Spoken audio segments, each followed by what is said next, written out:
Hey guys, my name is Weds. We have the new update for the Breach Refined, and it is massive. So I am not going to waste your time. There are a lot of great stuff in there we need to talk about, so let's get right to it. I will leave a link in the description for the full update if you want to read it yourself. And also, don't forget to watch the video where Thomas explains certain things. It's not as long as the update you're going to see here, but it is a very good summary of what is in here. In any case, let's go. Early access patch notes, the Breach Refined. Hey folks, here's an early peek into the Breach Refined update launching on 26 June 2025, which is tomorrow. And after shipping Hotfix 4, our new goal while working on co-op was to work on some of the bigger features requests that all of you sent over. This patch represents us diligently working on exactly that. The Breach Refined is direct response to all of your feedback, comments, and suggestions.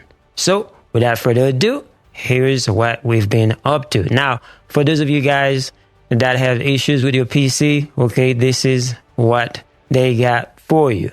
So, I am not going to spend a lot of time on here. So, I will zoom it out. That way you can see exactly what it is that they fixed. So let's move on to quality of life improvement. There are plenty. Attacks and rune attacks now have ledge protection. Remember, I made a video about us falling off ledge? Yeah. So hopefully that fixes our issues. In any case, added the ability to reset tutorials in the gameplay settings. Improve and updated older tutorials. Improve ingredients so that the buffs now stack instead of refreshing. Chests can now be assigned carpets with signifiers for what is inside. Easily mark your chest with food, weapons, etc. That was a pain point for a lot of people, and I'm glad they added that. He shows that on the video. Yeah, I think it is going to make a huge morale boost for all players because, yeah, that was something. In any case, they continue to say Fallen Ember UI will now persist after using a Fallen Ember to re-roll, add an enchantment, so the item no longer needs to be reselected each time it is used. When using a Fallen Ember, rings are grayed out to indicate that the item cannot be used to change them. A proper loading screen has been added that will show out of the area being loaded into, and will also provide random hints. Increase the amount of bounties and challenges the player receives per day. Added more bounties and challenges to the game. Standardize the default rune HUD to be the same on both keyboard and controller, with the option of returning to the older HUD version. Vendors' item will now be organized by their tier level requirements. Plague items now have a different UI visual. The bounty challenge circular map indicators now have different colors that match the icon colors within the activity UI.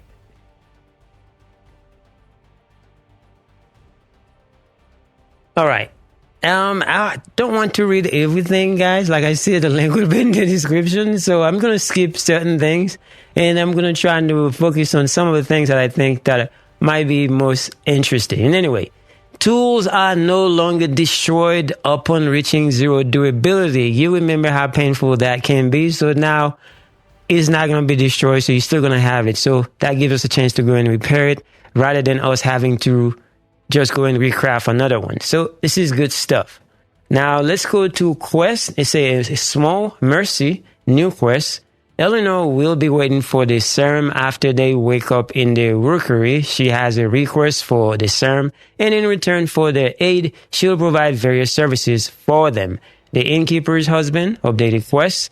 Gordon is now available immediately upon reaching Sacrament, but will temporarily leave Sacrament after Ellsworth's speech, whereupon he will need to be rescued. And they say all quests will now grant experience upon completion. Now, as far as input is concerned, improve input and targeting responsiveness, added the ability to change targets during attack windups. Anyway, for areas, they say Irona's Cavern now has proper lighting throughout the zone. Eleanor and Whitaker's Tier 3 interiors are now integrated within Sacrament and now exist in the overworld itself. No more loading required. Alright, let's go to vendors. Eleanor can now extract destroy gems. Now, this is a very important thing because we have been asking for this, and they showed that in the video where you can extract your runes, you can destroy them. So now Eleanor is going to be more useful when it comes to your runes. So I have a lot of gear that I saved. That way I can retract or extract the runes in them. So this is a very good change all of us has been waiting for. And most importantly, they say gems can be extracted for non-enchanted items, common or masterwork rarity, without the items being destroyed. And Seneschal's vendor menu via unlocking scavenge remains now have a wide variety of items available, including falling embers, gems, runes, gear, recipes, upgrade materials, etc. I hope these guys in the Crucible got some good recipes, because there are some recipes I've been looking for I can't find. Hopefully that solves our issues. Anyway, let's go to system. Difficulty tiers added, something a lot of people have been asking for. So right now, when you create a realm, you select from 3 difficulty levels for your playthrough. Whether you are a beginner or expert, looking to play casually or looking for a challenge, you have a way to set the difficulty you want. Difficulty tiers available: Path of the Torn for players who are newer to Wicked or would like a more relaxed experience. Enemy HP is reduced by 20%. Anyway, basically they're saying that if you create a realm now, you can make it easy on yourself, you can make it hard. So that's all that is. Now for the Whispers and Fast Travel rework, there was a lot of contention. Some people wanted it, some people didn't want it, some people are not too happy about it, but it is going to be in the game. Whispers and Fast Travel rework. Elder's Whisper. Players can fast travel freely via Elder Whispers. Lesser Whisper can be upgraded to unlock fast travel per Whisper. Now for the Whispers, we're going to see how good it is when we try it tomorrow on the 26th of June. But for now, that's what we get. In any case, Perfect Strike system for resources added. Hidden resources with perfect timing speed up the gathering process. Perfect Strike will result in more loot and more focus. So basically, guys, so now you got to make sure when you are farming, when you are going for resources, make sure that you hit those Perfect Strike. Just aim right and you'll get more loot. Anyway, they say now basic range attacks now cost stamina. The basic arrow rune on bows now cost stamina. The most basic spells on staff wands now cost stamina. Fire dart, fireball, etc. The formation runes that cost stamina also generate focus. So now instead of using focus, we are going to use stamina. Anyway, that's a good change. Anyway, weapon upgrade path changes. Weapons past tier 2 will now all require special resources to upgrade, such as siren parts or bow parts. Weapons that are required from drops, chests, and bounties challenges now start at a higher upgrade level than before. Anyway, innate character utility root slots added. So now remember, we used to use a utility weapon, so now that is no longer necessary. So you are going to have those runes slotted on your character, and you get up to 4. So basically you can heal just like you were using like a potion in other games and stuff like that. Basically that's what this is telling us. So that's going to be good. So we're going to test it tomorrow and see how good that is. But I already know it is a very, very good change. A lot of people were looking forward to this, including myself. So let's keep on going. The required amount of kills for summoning the Pestilence boss has been reduced from 65% to 50%. So you don't have to fight that many enemies anymore to summon those Pestilent bosses. Good change. Anyway, experience is granted even when dying to a boss, with the amount granted depending on how much damage was dealt to the boss. Gathering resources now generates focus and grants experience. So I always thought it would be a good idea to get XP for swinging our axes, etc. So that is a very good change. So especially if you are leveling. So, but for us that are max level, the focus will be nice. Anyway, for character customization, they added 3 new beard customization options for those of us that love beard on our character. That's a good change. So for gear changes, they say the Sacrament Guardian set moved to a tier 1 and the Fellhorn set moved to a tier 2. So this is for gear sets, shows you the level you'll be able to equip them. So anyway, for enchantments, if you've been paying attention to the game, you know we have a sheet that shows you in grouping of affixes. So they are telling you, explain this right here. 2 enchantments of the same grouping cannot appear on the same item. Example, damage increased by 3 to 10% and rune damage increased by 4. So basically, if they are in the same group, if you look at the sheet, then you know you cannot just re-roll them in the same group. So don't waste your embers. Basically, that's what this is telling you. Now for enchantment buffs, duration of status effects granted by enchantment increase. Health and focus regeneration values on enchantments and gems has been doubled. So regenerate health enchantments now also scale with healing stats. Regenerate focus enchantments now also scale with focus gain stat. So remember how we used to have issues with those buffs? Like they really give you very little. So it looks like they improved them. So hopefully we'll be able to take advantage of that. Anyway, enchantment nerfs. Plague enchantment raw values have been reduced to match the ones on magical enchantments, but conditional enchantments on plague items still have greater overall values. Reduce lifesteal coefficient from 0.2 to 0.2. So I remember a lot of people were saying that lifesteal was too strong, so I guess they listen and nerf it.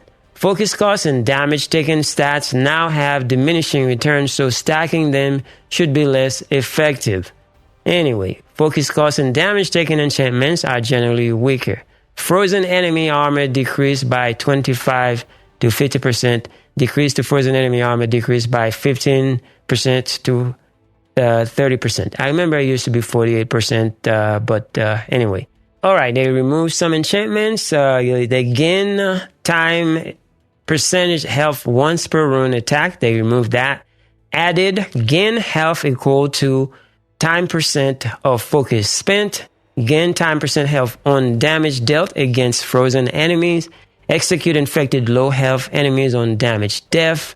Certain keywords in enchantment description are now highlighted and have their corresponding icons displayed beside them.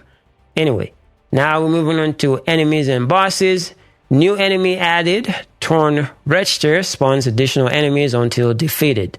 So life's gonna be a little harder. Anyway, updated model and textures for the Lost Huntress. Introduced new attacks for Winged Broad. Improved the Lost Huntress hitbugs. Yada yada yada. Let's see what else is important here. Anyway, so it's a bunch of changes to enemies. Balance. Fall damage has been halved. Anyway, you might not die from fall damage anymore. So they cut it in half. So we'll see how good or how bad that is for us. The scaling has been changed on the stamina base runes sold by Ilaria so that they scale with the player's level and not with the weapon type. Stamina is frozen for a short window upon quick stepping rolling. Reduce the drop rate of weapon oils. I never even used those. Anyway, elemental status effects reduce shadow damage on frozen enemies significantly. Alright, let's keep on going. Attribute investing, focus attribute now also increase your focus gain. Alright, you can see what's going on here, guys. Equipment, the upgrade level of drop items have been increased in early and mid game. Upgrade level of drop items have been reduced in late game, so they increases in early and mid and reduce in late game. Alright, now gear level requirement is now determined based on its tier when drop. This would apply to already existing gear. Rings have no level requirements anymore. Hallelujah. So now, remember those some rings were level 1, some of them was level 3 tier, so now no requirements. So you can wear them as soon as you get them. All right, this is the pain point in the community. Rings. Ring of Determination has had its secondary effect removed. Focus cost decreased by up to 60% based on missing health. Majority of people don't even have that ring anyway. Anyway, Battlecry Ring has had its secondary effect removed. Cannot lifesteal. Crow Ring has had its primary effect nerfed. Max stamina increased by 40%. Slightly increase the drop rate of gems. That's very good. Remove experience reward from bounties and challenges completion. Plunge attacks now deal knockdown damage. All right. Now we're going to some game stuff, like what's happening with the music, audio, and keep going on cinematic. Polish lightning on some cinematic. For FX, they had it here, yada, and the rest of them is bug fixes. Anyway, let's scroll down. They fix a lot of issues, guys. So that's basically all that is. I'm just scrolling.